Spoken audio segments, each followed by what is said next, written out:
Good day, friends. Welcome to another St. Jude's Writers Children's Reflection for the second Sunday of Easter. The scripture reading for today, St. John's Gospel, chapter 20, verses 19 to 31.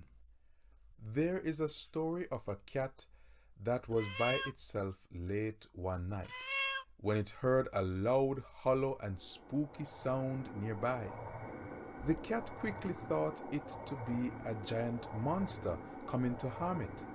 Suddenly, a little frog hopped out of a hollow log and made the same sound again, but this time the sound was shallow as it no longer echoed.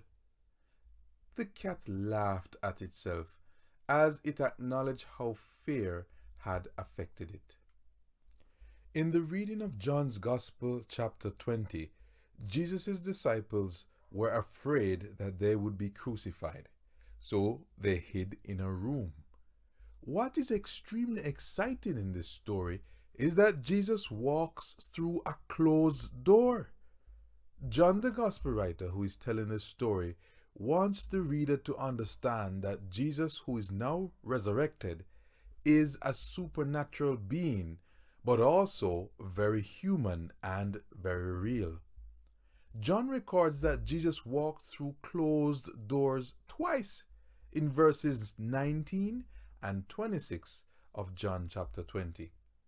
In addition, though Jesus is now a spiritual being that can walk through doors, he could still be physically touched as Thomas touched him in verse 27.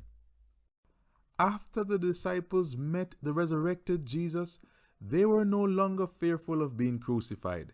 They opened the door and walked out into the world.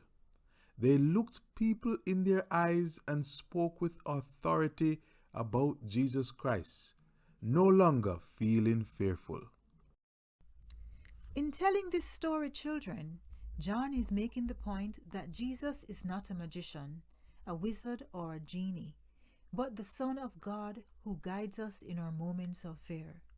Jesus, as the Son of God, has the power to do great things beyond our imaginations, and that means Jesus can help us when our fears overcome us.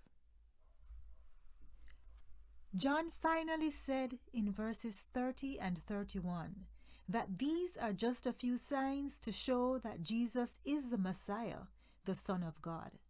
Therefore, we are to trust and believe in him. It is okay to be fearful sometimes, but it is good to ask Jesus to guide us through our fears. We too can become stronger like the disciples were when they met the resurrected Jesus. So the meditation for today, I ask children, what are you most afraid of?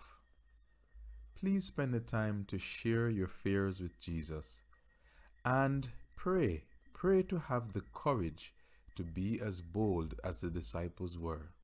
Let us close our meditation today with singing the song Trust in the Lord. I invite you to look at the words of this song. They're so important to encourage us in faith, especially in this time where there are many fears.